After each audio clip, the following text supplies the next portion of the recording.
Hey there, welcome back to Off the Charts. I'm Lionel Cartwright. Good to have you with me. I'm going to shoot straight with you. Today, we are going to geek out on music, specifically from the standpoint of a studio musician. My friend Tim Denbo is my guest today, and Tim is just one of those special musicians, an excellent bass player, and also an excellent upright bass player. And if you kind of get into the classical or string section world, an excellent bowed contrabass player. It's the same instrument, but you call it an upright bass or a contra, depending on the style, right? But I was super curious about Tim's report of what the session scene looks like here in present day. I think you could argue that the session scene in Nashville really kicked off around the late 50s, early 60s. It just kicked into a higher gear and has really been going ever since. And Tim is right smack dab in the middle of it. You're going to hear about sessions he's played on, country sessions. We're going to talk about the Nashville Number System, also some notation, and a really interesting film score session that he did here recently, right here in Nashville. It's happening more and more. It's super interesting to me. I think it has a lot to do with the level of string players and the number of string players we have here in town now is just world class. And you add that with the world class engineers and the world class studios. Tim, they cut this score at Ocean Way, which is becoming very famous for those kinds of sessions. Anyway, I think if you're at all interested in recording, in the session scene, and what's it like to be a session player, this will be of interest to you. Hope you enjoy it. Here's my conversation with bassist par excellence, Tim Denbo.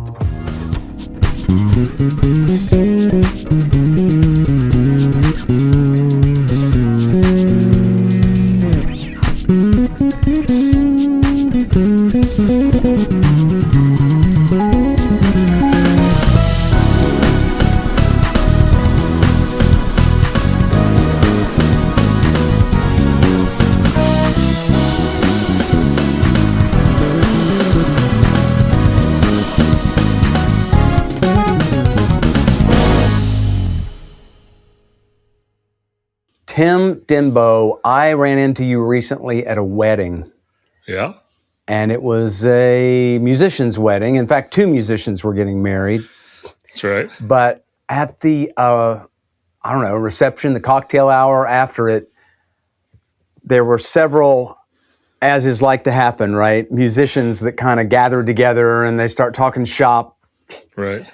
And as somebody who's kind of worked alone for several years now, I was really interested in that conversation. You were part of that circle. Mm-hmm. So there's just so many questions I have, mainly regarding the present day status of being a session player. Like you and I have lived through so much change in this town. Oh my gosh, since you came here, 2003 is when you came here? Yeah, I really got here, technically Christmas Eve 2002, but I immediately went to Indiana for Christmas for the holidays. So, I would say it was basically January 1st of 2003. I was here, Wow. Yeah. Wow. Dude, massive shifts, plural. Oh, yeah. Since 2003, man. Yeah. And since so many of these shifts involve studios and recording equipment and just basic approaches to how we do this, let me just start off asking you, what's the session player life look like now compared to 20 years ago? I could even say 10 years ago, but let's just go ahead and say, what does it look like? What are the changes that you've seen, that you've walked through, that you've dealt with in the past 20 years? Well, it's hard for me to speak all the way to 20 years ago, right? Because I was brand new to town, so I wasn't yet playing sessions full time, right?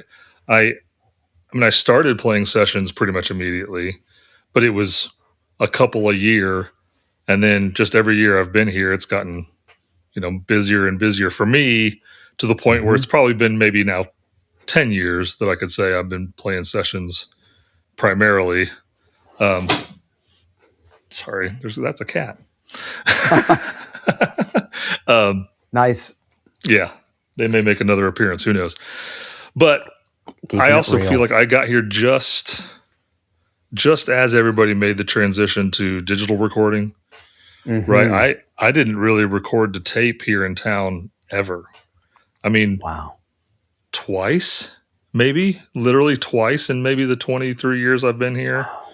I've recorded a tape, and that was because they specifically wanted, they wanted that experience of tracking to 2-inch tape, for that vibe or whatever. But I mean, it's been all digital since the day I got here. So, so really, like, format wise, I've not seen a lot of changes.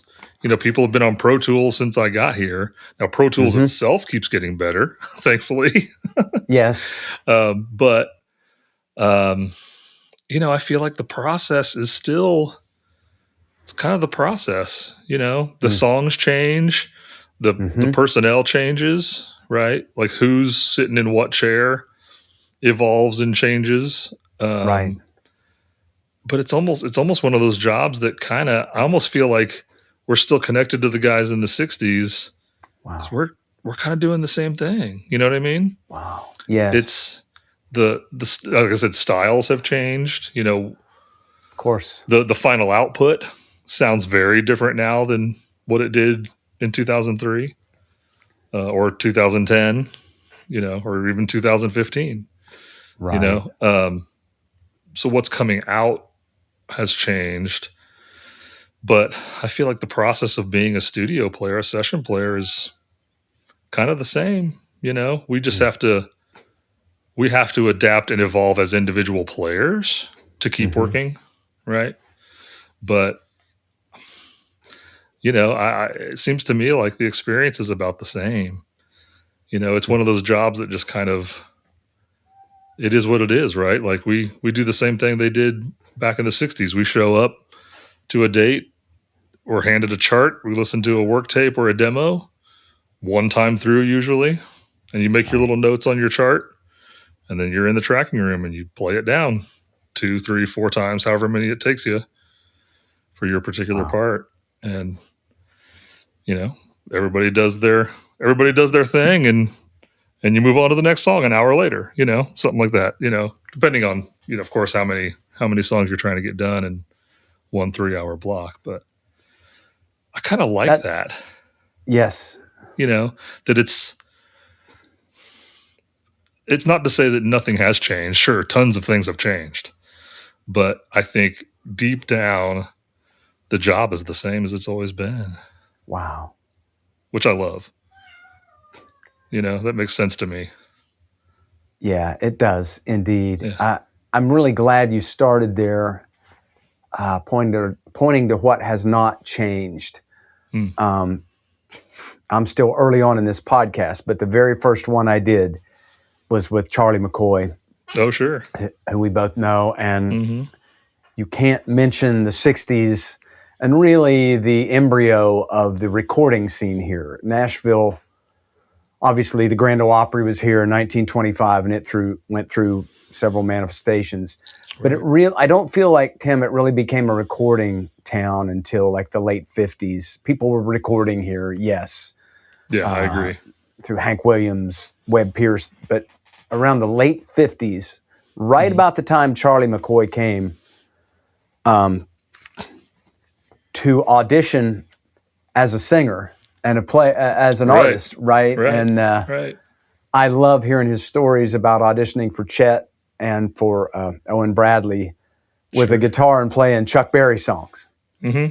And then he goes and they invite him to a session that afternoon, and he sees one session doing exactly what you just described. The musicians show up, they play him a demo, and they go back, they grab their instruments, and that's what blew Charlie away. He said that it's almost like they weren't even paying attention.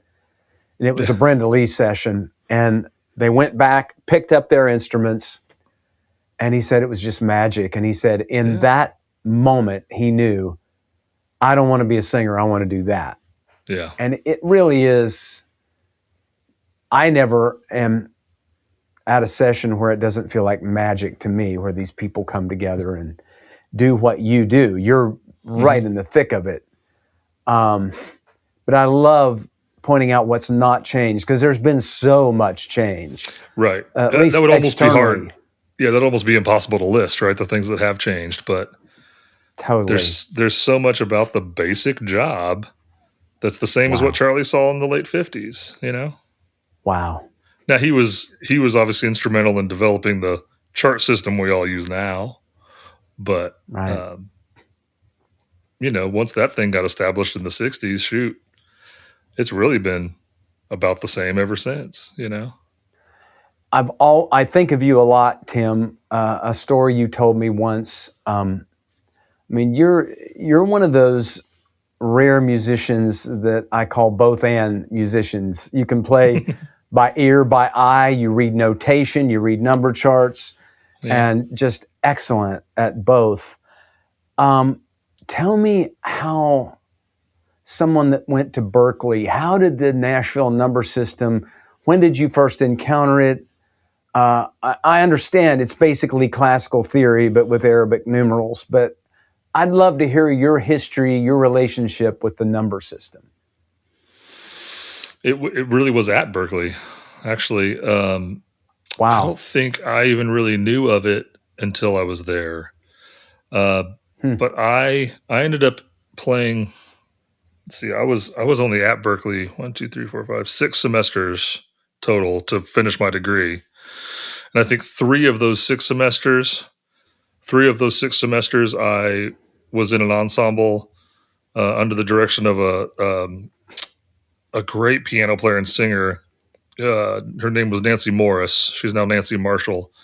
But Nancy Morris, who had lived here, was good pals with like Dana Robbins and that crew back when she lived here. Wow. Her husband was an arranger named Michael Morris. But anyway, so she had some Nashville experience. I'd be surprised if you didn't know her, actually. But right. She was a fantastic piano player, singer, you know, could kind of do everything, and had just come back to Berklee to teach. You know, she'd spent 10 or 15 years here in Nashville. So when she went back to Boston, she kind of brought this Nashville aesthetic vibe, way of doing things back to Berklee. Oh. I don't even think she did it intentionally. It was just she had been here long enough that's kind of, you know, she got used to the way we do things here. So I get in this ensemble of hers, and we were just playing, you know, a lot of what would now be called yacht rock. That was even before that genre existed, you know, that term, at least for the genre, existed. We were playing a lot of yacht rock, a lot of 70s FM, you know, classic rock stuff. And she wanted every player in the band to be able to sing lead on at least one song. So I'm singing a bunch, I'm playing a bunch. And she's the one who kind of encouraged, we had to bring our own charts in for every song we did. And it was her, you know, who else was in that ensemble was Justin Glasgow. Wow. You remember Justin, of course, right? I do. Super talented dude. Yeah. So he and I were in that ensemble together. We were both planning to move to Nashville after Berklee, and she knew that. So she started saying, hey, you guys need to start writing number charts. Like when you bring these charts in for your songs, just go ahead and write Nashville number charts. I was like, okay, sure. So I started kind of, I thought, learning how to write Nashville number charts, you know, and we would take them into the ensemble and everybody was kind of learning how to do it themselves. And I was just like, this just makes so much sense. This just makes so much sense. Like you said, it's just classical or jazz Roman numeral analysis, basically, but just not bothering with the Roman numerals, you know, like just call a 4 a 4 instead of an IV, you know, like we're just writing numbers, like, you know, it just made a whole lot of sense, especially if you want to start changing keys or, you know, have different people sing different. I mean, it just makes so much sense. And I show up to play BCC for the first weekend with you, and you were already using the Nashville Number font set in Word or Right. whatever. So like all of a sudden I'm looking at printed numbers and the inversions look different, like 4/6 or 4/6 instead, Anyway, I was just like, wait, what? And I remember the first song just absolutely botching because I was just misreading the chart. And I was like, what is going on? And then I was like, oh, I get it.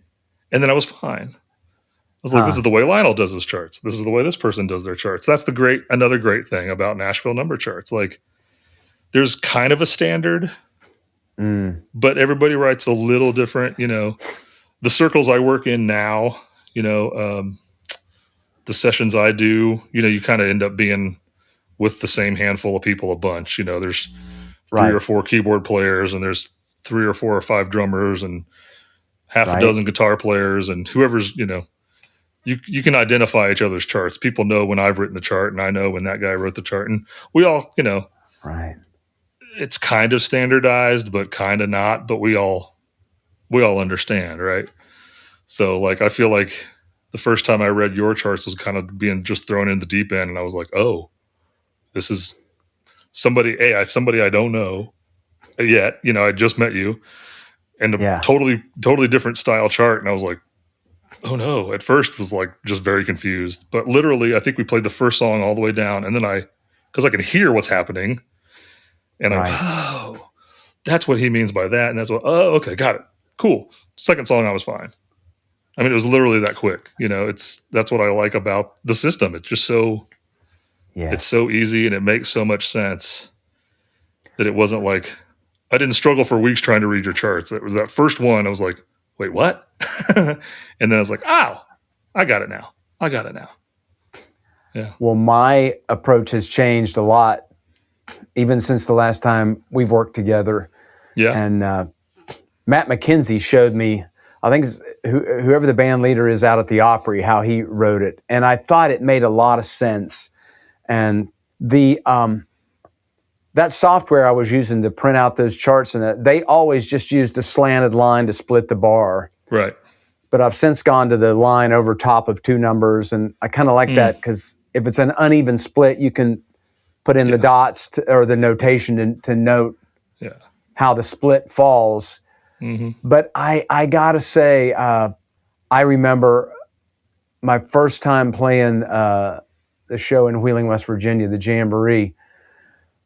I was a side man for another guy, and he was super kind to give me a song on the show that night. I was playing the song down and had an odd mod, right? The first half of the song was in E and the second was in the key of G. So I stopped. I'm playing the song, and I stopped and I said, and what am I going to do? And they said, no, don't stop. And ever since learning the number system there in Wheeling, it has literally been a constant companion for me. And that's been decades ago, dude. Sure. But I agree with you. It just makes so much sense. And unless there is an exact part that someone wants you to play, it assumes you're going to play a tasteful part and something that contributes to the song. There are assumptions in it. Sure. Oh yeah, for sure. Right. But Charlie told me about a session he did. I don't know, it was an Elvis session or what, Tim, out in LA. And this was probably in the late 60s. And they had handed out the charts, and they changed exactly what you're saying. They changed the key of the song. Mm-hmm. So the producer stopped the session and said, okay, give us a little time. We're going to rewrite the chart. And Charlie and Russ Hicks, who was on pedal steel, just sat there. And the producer looked at him kind of funny, like, well, oh, you guys don't need to rewrite your charts, do you? And they said, no, we don't. And it's just so flexible and so adaptable. Mm-hmm. And I think even musical, Mm-hmm. But didn't you tell me one time that there was a professor at Berkeley who was I was always curious about that professor's take on the number system. Do you remember that story? I'm not sure about a particular story, but I remember I may have mentioned to you that my one of my favorite private bass instructors was starting to employ the number system in a couple of his lab classes. Right, so he taught like I think like a rock bass line lab and a Motown bass line lab. Wow. And he was starting to pull number charts into that as well, because he just, he started thinking about it and realizing that it just made a lot of sense. And even even in genres like, I guess for the most part Motown, you can write in numbers, but there's some key changes here and there that happen that might make it a little squirrely every once in a while. But you can notate those too. You just have to know that it's coming. As a player, you have to be like, oh, we're jumping up, like I said, a minor third right here or whatever. Right. But it's easy to notate because one is still one, no matter what key you're in. Definitely. And so I had gone out to Boston. It was the year before Brenda and I got married, and she had never been to Boston at all. So I was like, well, I haven't been back in 20 years. So, let's go visit, stayed with some friends in Cambridge, and I went and sat in on a couple of those lab classes. His name was Danny Morris. Everybody just calls him Danny Mo. Great bass player, great bass teacher, just super vibey, chill kind of guy, right up my alley. And so I sat in on a couple of these lab classes, and it was the funny story, at least that I remember, is that he had been talking about Nashville numbers to his class, and he had me just like, they had these big whiteboards at the front of the classrooms, and he'd be like, here, hey, okay, everybody, this, here's Tim Denbo, watch this. And he would just hand me a marker and start playing a song, and I would just start writing the numbers. It's like write a number chart on the whiteboard while the song went by, like in real time. That's just, which is what we do here, right? You're just, all right, that was 1. Okay, that was 4. That was, and I just like wrote the whole song down as it went by, without having to pause or, go back and re-listen to anything, just like wrote the whole song down and, just as, I guess, as a demonstration to how we do it here or whatever. And, these are some young bass players in the class, and they're all just, same deal. It's like, looks like some kind of voodoo that I just performed. I'm like, well, no, it's just, it's experience and, ear training, trying to remind them to, practice and do their ear training exercises. I was like, no, it's just, this is just the way we hear things. Like you said, when you said that the number system was a companion to you all these years, in the same way, like I just hear numbers. I mean, a song's playing on the radio in the background, whatever. I'm just like, that was 4, that was 6, that was a 2 minor, a 5 sus. Yes. Like I just hear the numbers just go through my head, like totally. Yeah, that's all I hear is just numbers now. It's funny, You always, you have such a good ear. I was always impressed by your ear, and that's another huge assumption. Is you have to hear the intervals and the relation between the chords and the notes. Mm-hmm. I got to tell you, man, one really threw me in the very recently, and it was the theme to Severance. Oh yeah, I thought, sure, man, it was that the main little passage was like a 6 flat, 7 flat 1, which you hear that's a pretty common progression. Yeah, and it wasn't that at all. And when I sat down and figured it out, I was like, wow, that's so cool. It was like a 1 minor, a 4 sharp major over the 1 bass, then a 4 over a 1 bass, then I think this is right, a 6 flat minor over a 1 bass, which is not at all common progression. Right, because then you've got a half step dissonance between the root and the minor third of that chord. Yeah, exactly. But I will say, the first time I heard that little piece of music, it really struck me as fresh. And I heard the composer saying that was just one little segment in a much bigger piece that he turned into Ben Stiller. Okay. And Stiller says, I like it. I'm really drawn to that one. And it was just like a 4 to 8 bar segment, but I am endlessly fascinated with chords and progressions and how people can do it, even using common progressions, how you can use them in a fresh way. It's just it seems inexhaustible to me. Yeah. It's, there's a camp of people that are like, well, there's nothing new because there's only 12 notes and you can only do so many things with them. And I'm like, well, yeah. I mean, at the basic level, that's true. But, I think, like you were just saying, there's so many different ways, an infinite number of ways to combine those 12 notes, right? So, yeah, I mean, we have a box that we work in, but, there are so many pieces inside that box, and how you put them together, is like we were just saying, infinitely possible, and some stuff works and some stuff doesn't, Right.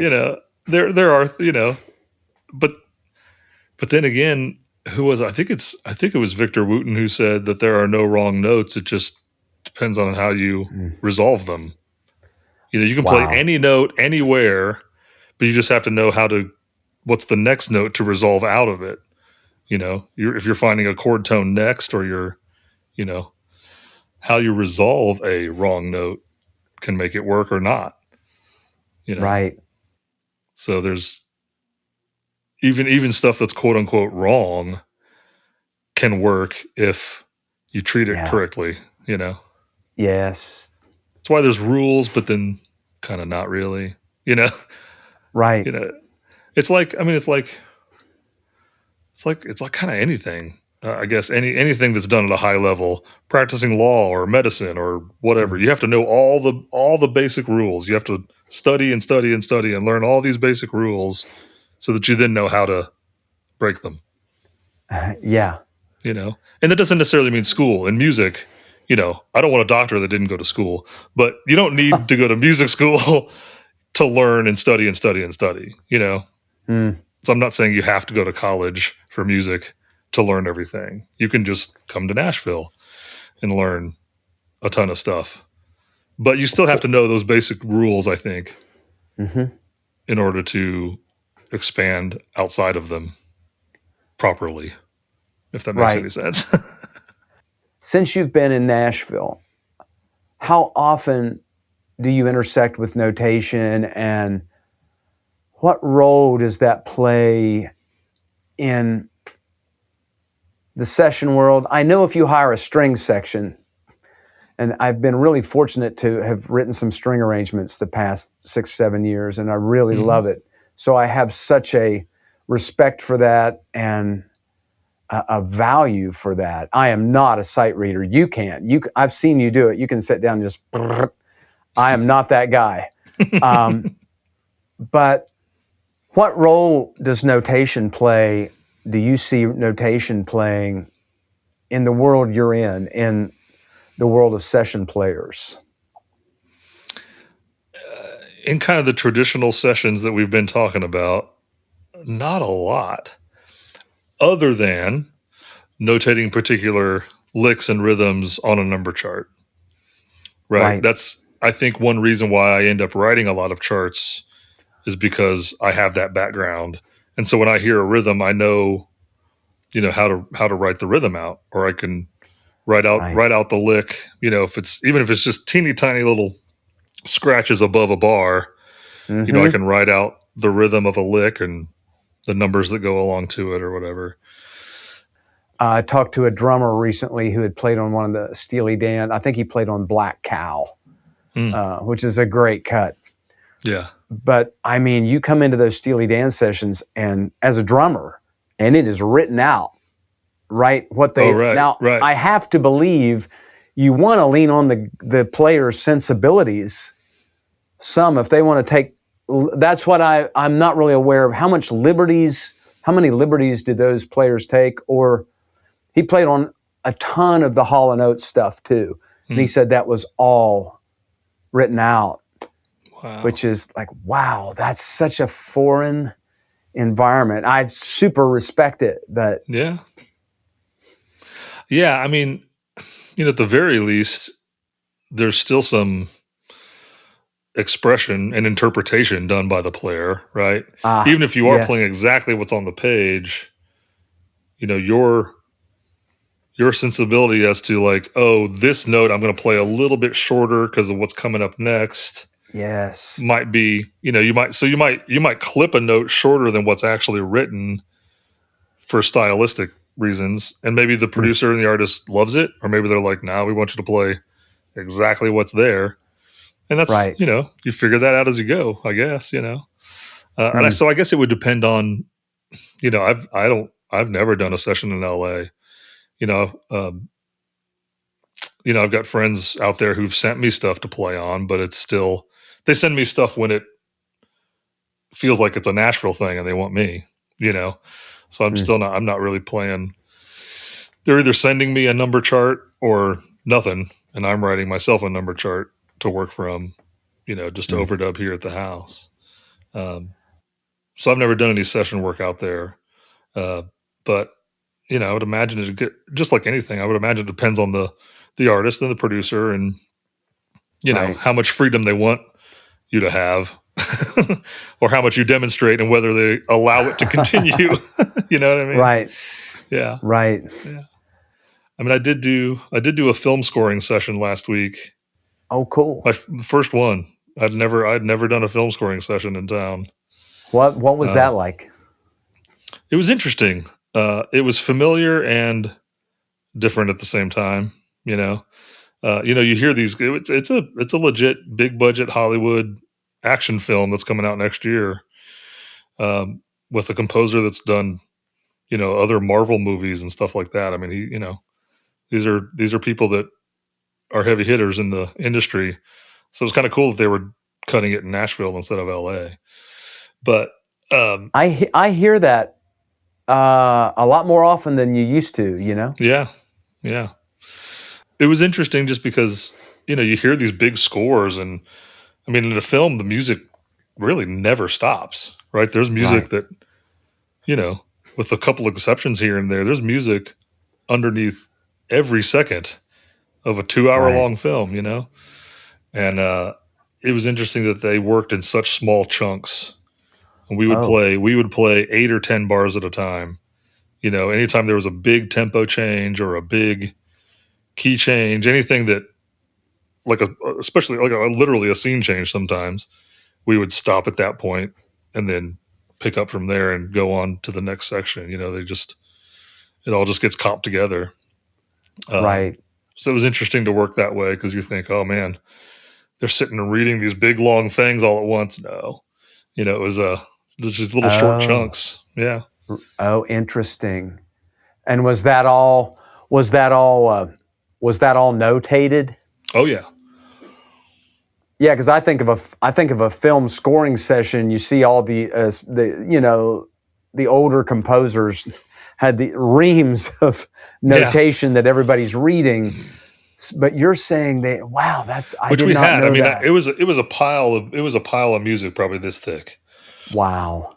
I think took them a couple days to do. I just kind of came in and subbed on one day. A guy couldn't make it. But you were playing bass? Mm-hmm. Yeah, I was one of 6. There were 6. I mean, it was 6 basses, like 8 or 10 cellos. It was just strings. I think they were doing woodwinds and brass in another session altogether. Different session.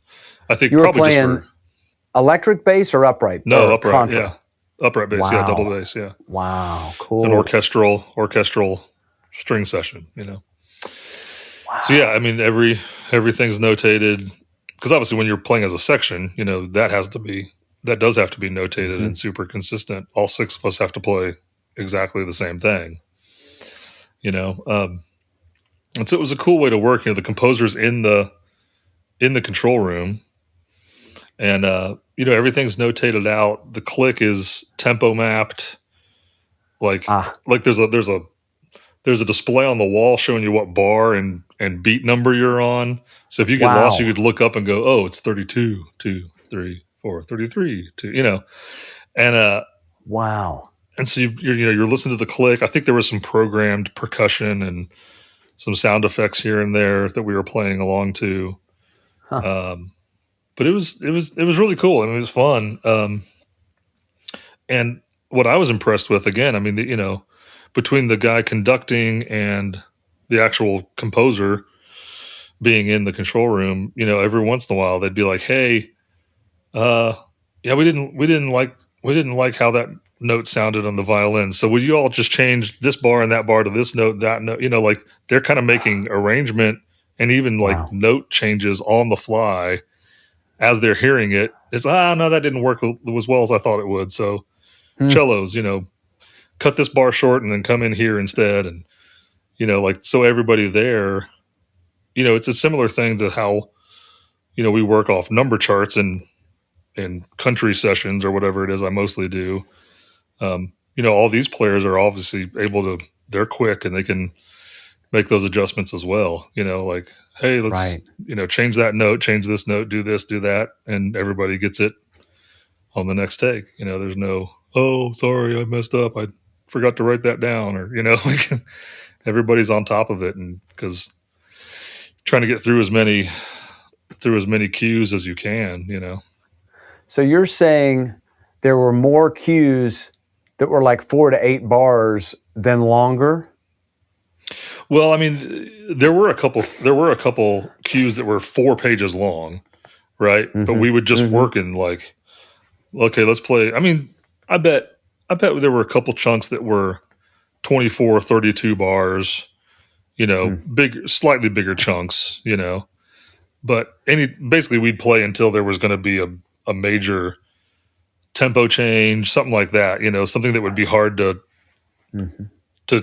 all nail on the fly, right? So we'd play right up to, here's a tempo change. So we'd stop right there. And then I think they would, it was going from 80 BPM to 100 BPM or whatever, right? So our click is at 80, we're chugging along at 80. We just stop right where it switches to 100. And now they can, I think probably just in the pre-roll function on Pro Tools, start us at 100, but it'll give us 2 bars of click at 100 so that we all start right there at the new tempo. So it sounds like we've just done like this instant tempo change, but it was actually a comp. They took 2 things and, just comped them together basically. So I was like, well, it makes sense, That's the easiest way to do it. Otherwise, I think you'd have to rehearse these tempo changes. You'd waste time rehearsing. Okay, we're going to go from this to this, and getting everybody to nail it. Whereas it's just going to be easier to play to hear. Totally. And then, especially with Pro Tools, especially in the digital age, right? Like, you don't hear those edits, you don't hear those punches, you don't hear any of that. It's just, it sounds smooth and seamless. Yes. Because that's the editing world we live in these days, and it's great. Oh, it's great. It makes so much sense. It makes so much sense. Yeah. Well, I look forward. I want to listen to that. Let me know what the what the picture is when it comes out. I'd love to. Yeah, I think I just saw the release date of 2026 at some. So I'm not sure when, but it'll be next year sometime. Cool. Yeah. And you're saying there was an entire section there when you were there. Mm-hmm. Yes, it was just strings, but it was first violin, second violins, violas, cellos, basses. Right. Yeah. That's so cool. I do think that I've been here a long time, but there's always been great string players here. Yeah. But it seems like the number of great string players has really increased. And the quality just, wow. Yeah. It's amazing. It's a lot of people here making a living playing strings. And I have heard actually of a lot of people coming from Hollywood to record even strings here. And that, Mm-hmm. when I first moved here, I would say for the first 10, 20 years, you never heard of that. It was a no-brainer. You're going to either use the Hollywood strings or the LSO. Right. But I love that. I love that about Nashville, that we have a super healthy string community here. Well, and it's funny too. I knew, so I walked in that room, I knew 2 of the bass players, 1 cellist and 1 violinist, and that was it. I was like, we're all in the same town. We're all doing session work in the same town. Yet I knew none of those people. It's just this whole other world, which again, I think it's a cool thing. That means that there's a big industry, a big recording scene that's big enough for all sorts of circles to exist. Like I guarantee none of those people probably knew any of the drummers and guitar players and keyboard players that I worked with, and vice versa. It's just like, wow, who are all these people? And they all played great. It sounded so good. Yes, it was a nice sounding group of people. So inspiring. It was really cool. And just to get to meet a few new people on breaks and stuff, it was cool. There's still something about hearing a string section. Just every time I hear it, I'm just reel me in. It just, something magic about it. Right. That it's coming right from those instruments into your ears. Yeah. It's like amazing, just amazing. Even the composer at one point last week on the session, there was one thing that was like towards the end of the film and really like delicate and quiet and emotional thing at the end, that we played quite a few times to get it just right. And after the composer got the take that he wanted, he was like, will you guys just play it for me one more time? I just want to come in the room there with you and listen. So he just like came to the front because we were in Ocean Way A. And he just wanted to come in, and because the same deal, he was like, I hear it in the monitors. He goes, but I want to come listen to you guys play it in the room. Yeah. I love that so much. Yeah. Man. He was like, just play it for me one more time. I just want to hear it in the room. We were like, sure. Yeah, of course. Cool. Good for him. Good. Yeah. I love that. Tim, what percentage of your session work is live in the studio versus you working out of your home studio? It's probably 75-80% in the studio versus here at home. I did 2 tracks for somebody here at home yesterday. Those are probably the first 2 songs I've done here at home in 2 or 3 weeks. So for the most part, I'm just like, live full band tracking sessions at a studio somewhere. Yeah. That's so great. Yeah. Which I love. I mean, I don't mind working here at the house, overdub. Actually, I call it underdubbing since I'm playing bass. But I don't mind underdubbing here at home. But that's usually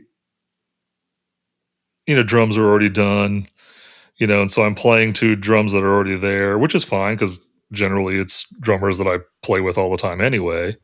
Right. But there's just something you don't get being in the same room with the drummer at the same time, Yeah. At least for me, like the drums and bass are 2 halves of one instrument.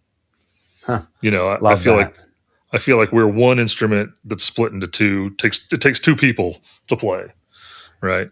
So if I can be in the room with the drummer, even if the end result is more or less the same as what comes from each of us doing our parts separately, there's just something, it just feels better to be in the room with the drummer. Yeah. You can literally play off each other, a lot more when you're there together, as opposed to just having to react. What thankfully, the drummer usually has to go first. I feel bad for them, but wow. It's much harder. I feel like it's much harder the other way around for me to play first and then a drummer to have to play to me. Yeah. I wouldn't want to do it as a drummer. And I hate playing without drums, if I'm just playing to a click or Absolutely. just a really basic programmed beat or something or other, and they want me to be, more creative. It's just tough, So Yeah. I think Yeah. most people have figured that out, and usually the drums are done first, and so then I get it after the drummer. But Right. it's still not the same, Mm-hmm. What I Mm-hmm. do like about working here at the house by myself is that I can try a bunch of weird stuff. Oh, I can, interesting. you know, Interesting. uh, So more experimental. yeah, maybe 3 or 4 weeks ago. So I've got a producer buddy down in Austin, Texas, who will send me stuff every once in a while as well. And he sent me a track um, where he knew he wanted upright bass on the whole song, but then the bridge uh, was almost had a Radiohead kind of vibe, and he wanted electric bass just on the bridge. Huh. So I knew that going into it, I was already going to play upright bass and electric bass anyway. But I ended up giving him. I think I did a whole pass on upright plucked, just plucking the notes. Then I did a whole Right. pass bowed. Then I did Wow. uh, the electric bass part with every overdrive distortion pedal I own all turned on at the same time. Just like this noisy, but recording a clean signal at the same time. So he was getting a clean and this just like over the top noisy thing. Wow. And then I thought, what this could use is a cool, like nasally Oberheim synth thing as well. So I ended up giving him a whole pass with synth as well. Awesome. Which I would have never, I wouldn't have had time if that were Right. just a regular tracking session to do Right. all that. I probably spent 2 hours plus on that one song here by myself because, Mm-hmm.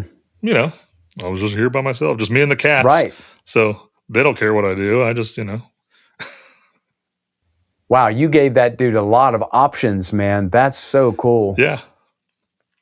Yeah.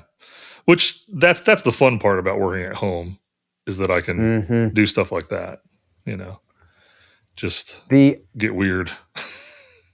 And obviously one of the assumptions that working from home that all of us have had to ramp up on technology that otherwise we may not have had to work with. What's that been like for you working with the technical side of home recording? Mm-hmm. It's I think it's been fine. I haven't gone as deep as some people have. I upgraded my interface a few years ago to an 8-channel. I have 8 pre's. I have 8 inputs now instead of just Nice. 2 that I used to have. So yeah, I've got an 8-channel Focusrite pre or interface. Sounds super solid. Seems to work. Yeah. At the end of the day, it all sounds like me anyway. So for better or worse, I'm sure it sounds amazing. Before we wrap up, I'd just be curious, what would be your advice to, up and coming musicians who might be watching this? Wow, my mind instantly thinks of all the change, and I have no idea what I'd tell somebody because the systems have changed so much. But what would you say to a young musician who thinks they want to make this part of their life? Yeah. I mean, I get asked that question a lot. I've been around long enough that I have had, younger players move to town who, find me on Instagram or whatever and want to go out to lunch and pick my brain, right? So I've had to try to answer this question many times. I'm not sure if I've ever answered it the same way twice, But probably the general gist is the same no matter what. I think it's just about being persistent a lot of times. For me, that's kind of seemed to be what it has been about. I remember moving to town and people said, "Oh, it's a 5-year town or it's a 10-year town or whatever." And I almost almost expected things to happen at 5 years and 10 years. And when they didn't, it's easy to kind of get discouraged, but I just kept going, right? It wasn't, I didn't hit that 5 year mark and go, well, this didn't happen. So I'm just going to move back home. Or I didn't get to 10 years and go, well, I guess I'll get a different job now. Or, like I just kept, every time I hit a new mile marker, 5 years, 10 years, 15 years, I just thought, well, I'm busier now than I was 5 years ago, or I'm doing more sessions now than I was 5 years ago. So I'm heading the right direction. Maybe it's taking me longer than X amount of time that people said it would. So Tim, when you say, you just hung in there, you kept going, as your session work was gradually increasing over the years, what other stuff did you do? Did you do road work? What did that look like for you till you got to where you are today, which sounds like your session work is super healthy? Yeah, I mean, it was in some ways the typical story, in some ways not. I never really had like a big name artist touring gig. But I played, I think I was kind of the guy you called when you needed a sub, right? Like, oh, our regular bass player, has to miss a week and we have 3 days for somebody to learn our entire set. Oh, call Tim, like I think I did a lot of that kind of thing. I showed up last second and covered for people. I did go out for most of 2009 with an artist named Natalie Stovall. But that was kind of it. I was just kind of the sub guy. I played around town. I did some stuff on Broadway because, I mean, why not? It's kind of fun. You get to be in town and play and work.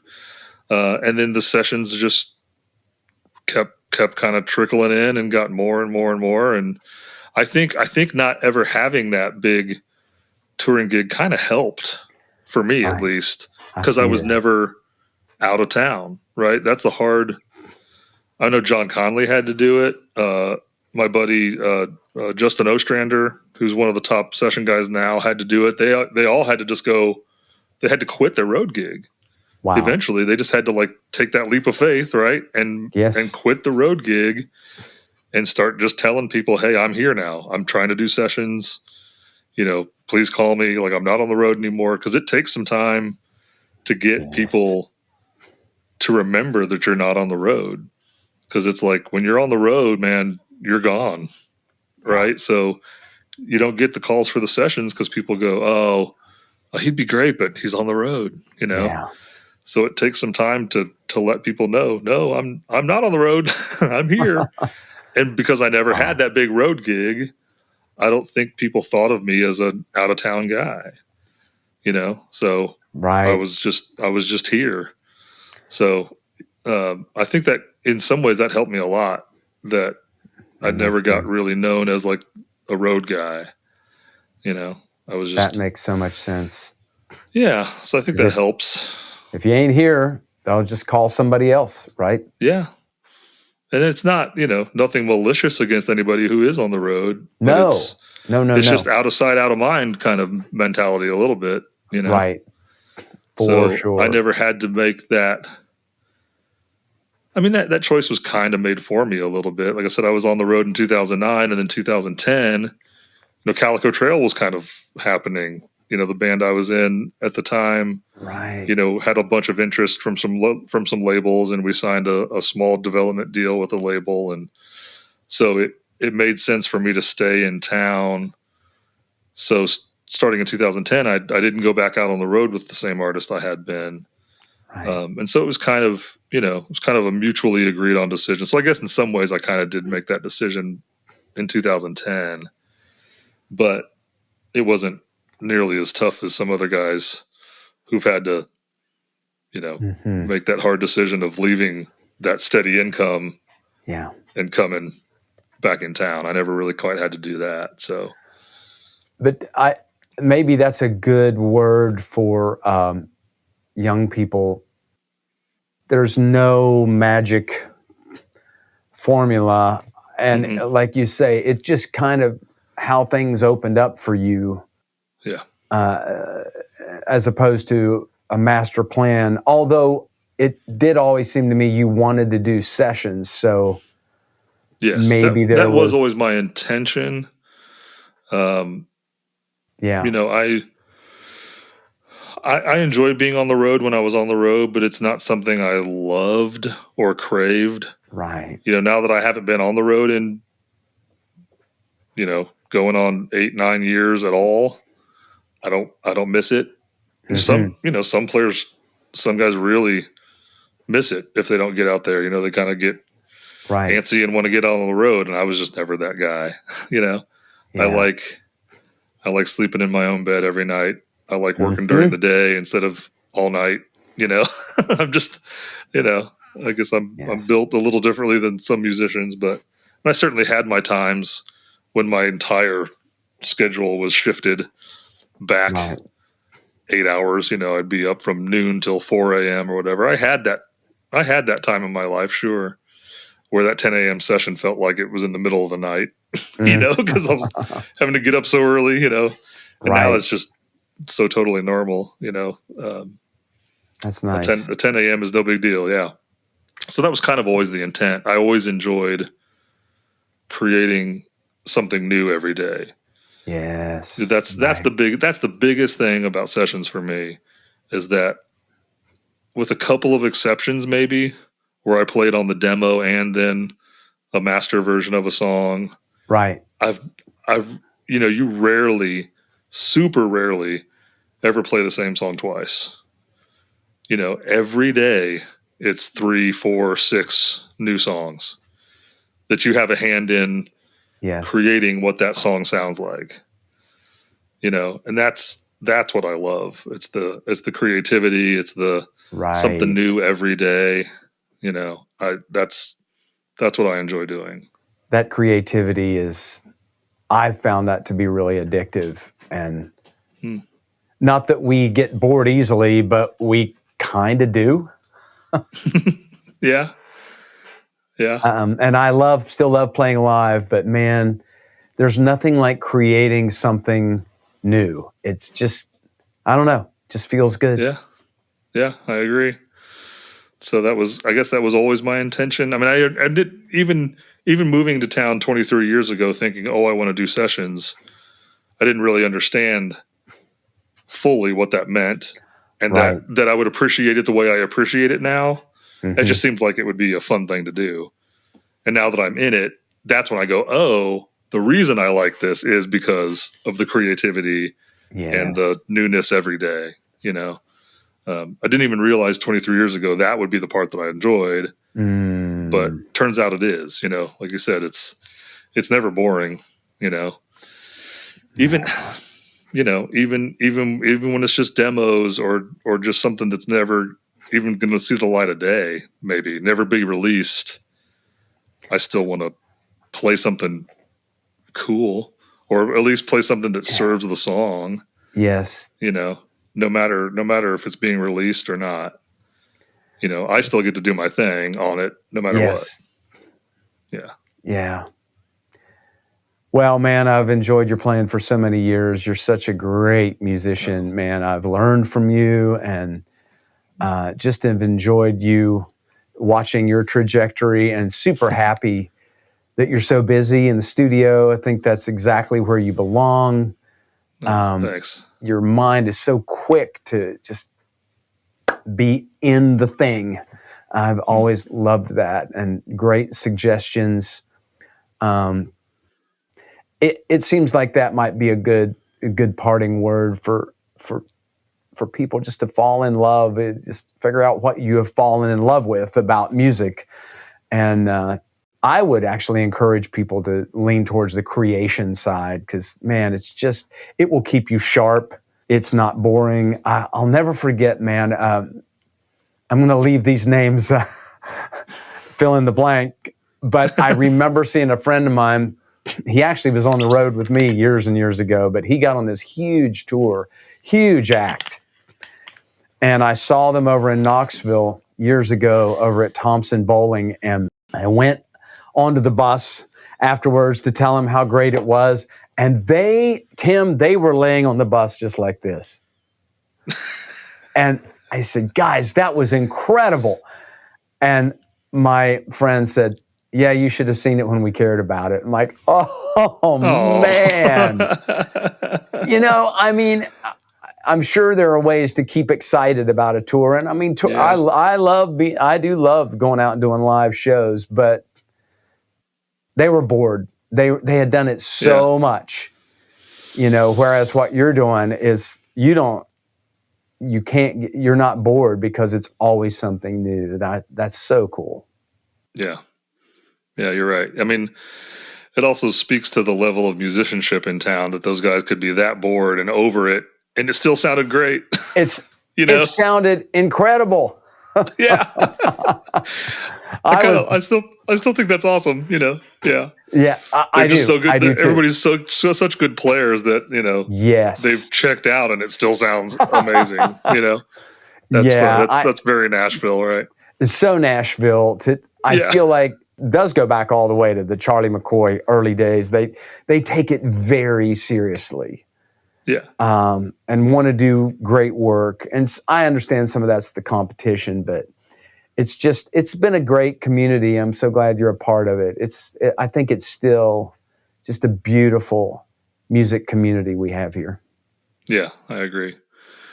I love being part of it, and glad to know you as well. So, well, thanks, man. Thanks for your time. And of course, I'll put any links to what you're doing you want me to share. We'll have those in the show notes on the description on YouTube. So thanks, man. I love what you do, and glad you're out there doing it.